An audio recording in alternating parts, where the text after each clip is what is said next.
Welcome to Sideline Sports, where we give you an up-close and personal look at the teams, coaches, and athletes that make up the Columbia Basin. Here's your host, Jeff Slakey. Welcome to Sideline Sports. I'm Jeff Slakey. This week, Soap Lake's female football player says her gender isn't a factor on the gridiron. The Cats claw back to beat Ellensburg while the Panthers annihilate an international opponent. Moses Lake Chiefs topple past Post Falls of Idaho for their first win. Our game of the week is Davis football at Moses Lake. Sideline Sports is being brought to you in part by Cheryl Konos Farmers Insurance is your local one-stop shop for all of your insurance needs. Whether it's auto, home, life, business, and farm and ranch, Cheryl and Farmers are here for you. She'll work to put together a package that fits your needs no matter how big or small. She's right here in Ephrata. Please stop by for a free quote at 858 Basin Street Southwest or call 509-754-2550. A female football player for Soap Lake High School doesn't let her gender stop her from competing at nearly every position on the football field. Far away from many bright lights, the small town of Wilson Creek is where sophomore Peyton Burkhart calls home. Burkhart makes a 25-minute drive every day to compete on Soap Lake's football team. I started in 7th grade, and it was kind of a dare between me and some of the boys in our class that I wouldn't play.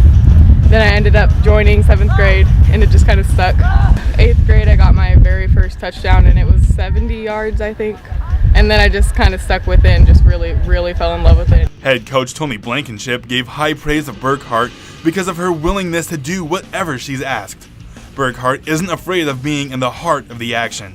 She's lined up at receiver, tight end, cornerback, safety, linebacker, and lineman. She even took a few snaps at quarterback during a JV game on Monday. Her willingness to play positions where she takes hits sets her apart from many other girls who play football at safer positions. They're like all these positions that you're really protected and you're not in with everyone else. Like I have bruises all over, I have scrapes and stuff. You don't see that on a lot of girls that play football. Like when I get a bruise, I'll show it to people like, oh, look at this bruise. I got it Monday night or I got it Friday night. Burkhart broke her wrist last season, but returned to football this year and plans to play through her high school career because of her love for the game. I just kind of try not to worry about it. Football's what I love, so it didn't bother me. I just pray and hope that it doesn't happen next year. For Burkhart, respect from the boys was something she feels like she earned and she's proud of.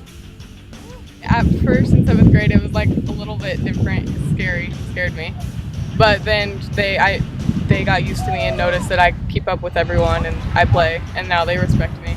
Soap Lake's next game will be this Friday when they host Oroville, and Burkhart will be there with all the boys, just like she is every week. I'm Adam Chikoski for s5e1 Sports. This portion of Sideline Sports is being brought to you in part by Both Eastmont and Wenatchee won on Friday, Eastmont with a comeback and Wenatchee in a blowout.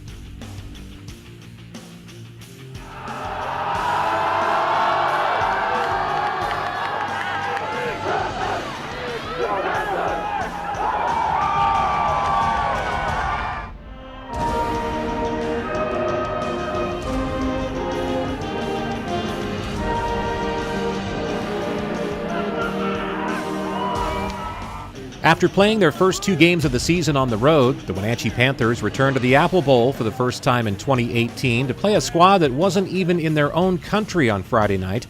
The Mount Boucheray Bears paid a visit to the States from their home over 200 miles away across international lines in West Kelowna, British Columbia, to play the Panthers in what's become somewhat of an annual early season meeting between the two schools. And after only 1 quarter of play, the Bears were probably wishing they were back across the border and tucked snugly in their dens, since they never came out of hibernation both offensively or defensively. Wenatchee racked up 4 rushing touchdowns in the game's first 12 minutes, all by junior Nate Blauman, and tacked on a safety for good measure to take a commanding 29-0 lead. The Panthers continued their onslaught of points in the second quarter as well, scoring 4 more times to up their leverage of dominance by a 56-0 count at halftime. That lead of 40 or more points led to a running clock in the second half by virtue of WIAA regulations. But Wenatchee still managed to add another pair of touchdowns to finish the night and shut out Mount Boucheray the rest of the abbreviated way to skin the Bears by a final score of 70-0. Let's go! Let's go! The Panthers rushed for 369 yards in the contest while holding their opponents to a paltry 58 total yards of offense. Nate Blauman eventually tallied 7 touchdowns in all to break a 10-year-old school record for individual scores in a single game. Wenatchee's big victory was their first of the season and moves them to 1-2 overall before opening their Big 9 schedule next Friday, back on the road in Yakima against the Eisenhower Cadets. Meanwhile, across the Columbia River last night, the Eastmont Wildcats found themselves in a far more competitive contest with the visiting Ellensburg Bulldogs. Both teams registered a pair of touchdowns in the first half, but a missed point-after try found the Wildcats down by 1 at 14-13 going into the locker room. Leading the tackling for the Wildcats, Chance Garcia. Logan Malik with the pass reception for the Bulldogs. In the second half, Eastmont came out tough, shutting out the Bulldogs' offense through its entirety and knocking Ellensburg's 6'5" junior starting quarterback Ryan Ferguson out of the game. His replacement, senior Brady Helgeson, proved largely ineffective in the face of constant pressure by the Wildcats' defense.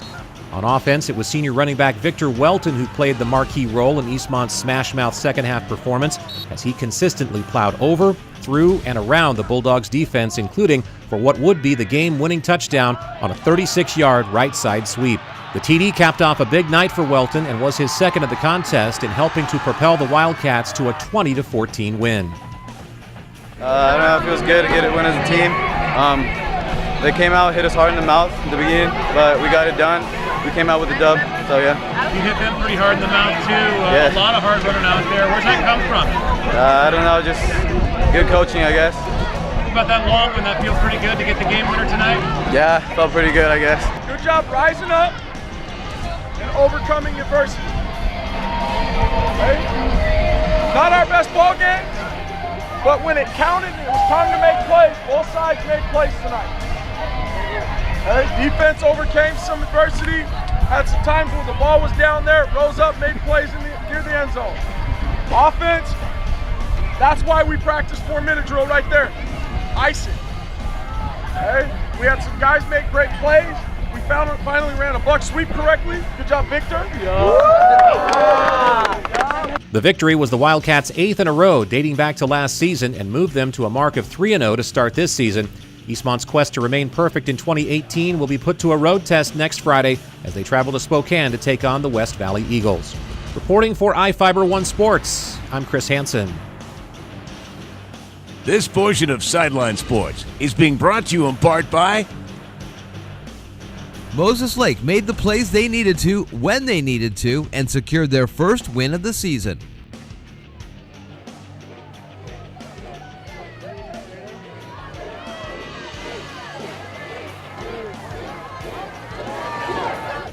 The Moses Lake Chiefs finally earned their first win of the season last night in the last game of non-league play. The Chiefs hosted the post-fall Idaho Trojans and ultimately won 27-21. The Chiefs scored on their first offensive drives in both halves, taking half the third quarter and capitalizing with a touchdown to begin the second half. In the fourth quarter, Chiefs led 27-14, but the Trojans refused to go down easy. They came storming back to score a touchdown to make the score 27-21, and were driving deep in the Chiefs' territory with less than 3 minutes left. But the Chiefs' defense stepped up and stopped them from scoring. We made some plays tonight defensively, and we made some plays offensively when we had to, which we've been lacking the last couple of weeks. People have different philosophies. Mine is play as many tough ones as you can at the beginning and then see how things shake out. We played better tonight than we have at any time this year, so I'm hoping to get better next week. Chiefs will be at home again next week when conference play gets underway, starting with Davis. I'm Adam Chikoski for s5e1 Sports. Scores for you in football: Warden 65, Cleellum of Roslyn 0, Royal 69, Wahluke 0, Kashmir 58, and Wapato 6. In girls soccer, Ephrata 4, Ellensburg 2, Moses Lake 2, Kashmir 1, and Overlake 3 over Cascade of Leavenworth 1. In volleyball, Ephrata 3, Sela 0, Wilson Creek 3, Moses Lake Christian 0, and Kashmir over Kittitas 3-1. Our game of the week, both Moses Lake and Davis football teams are 1-2 going into conference play. Last season, Davis didn't win a single conference game, while Moses Lake went undefeated in the conference. Moses Lake is young, while Davis is full of upperclassmen, and both teams will be looking to get conference play started with a win. Upcoming games in football, it's Quincy at Othello, Cheney at Kashmir, and Royal at Okanagan. In girls soccer, Sela at Ephrata, Wenatchee at Moses Lake, and Keona Benton at Warden. In volleyball, West Valley of Yakima at Eastmont, Ephrata at Prosser, and Northport at Elmira Cooley Heartline. This has been another presentation of Sideline Sports. I'm Jeff Slakey.